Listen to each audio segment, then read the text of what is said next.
right, what's up guys? Mr. Mink here. Can't let Mr. Travis have all the fun with the projects. So, got one coming to you. Gonna be a quick one today.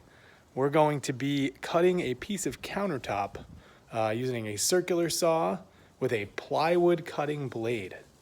So here it is. We've got the countertop. It's an L-shaped. It's flipped upside down. I'll tell you why on that in a little while. We're going to use a circular saw here, and this is the plywood cutting blade. It's got the fine teeth on it, and that's the reason why this is tipped over, is so it does not chip the countertop on the other end.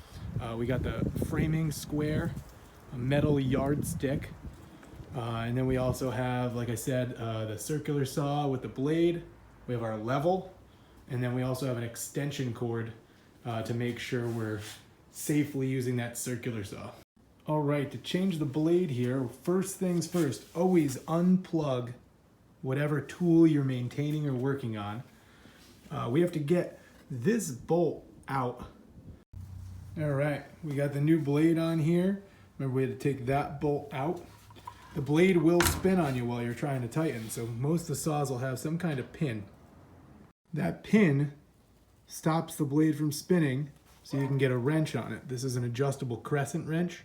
Use that. It's one of the best tools for the job on loosening up this bolt. Next step on setting up our circular saw is going to be the depth. We have to know how far we have to go through the material. So we're going to have to measure the thickness of the project we're working on and then line it up so the fence or the guard here allows you to cut through just the material and a little extra. You don't want to go into anything that's underneath your project. How we adjust that is right here. We lift up on this, and then it allows us to slide the depth of this up and down.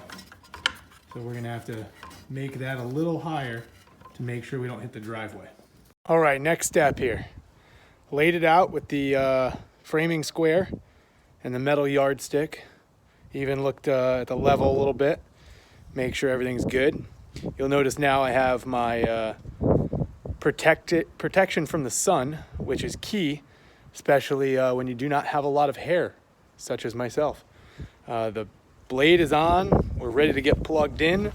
Gonna get some ear protection as well, because this is a loud saw. You'll notice down here that the frame around the outside is a little thicker. So the blade is set for a little deeper of a cut, and then we're gonna have to readjust after the first cut.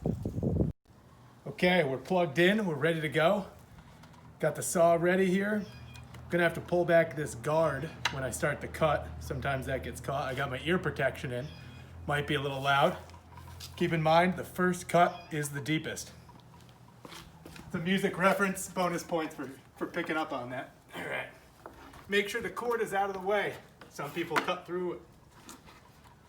Like I said, I'm gonna pull back this guard here to start the cut. I'm gonna line it up. Make sure I'm not behind the saw.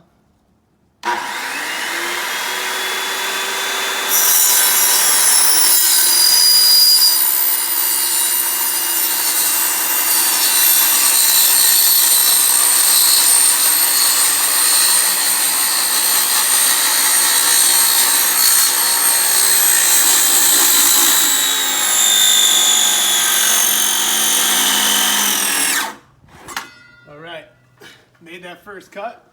Now it's going to step down because of that border I talked about before. We'll keep going. Cutting is all done. Time for cleanup. Wrap up the extension cord. Change the blade in the circular saw. Extension cord wrapping is a key to success here, so it doesn't look like this. I don't know who used it before I did, but definitely wouldn't have put it away like that. So that wraps this project. You'll be seeing a few more in the near future.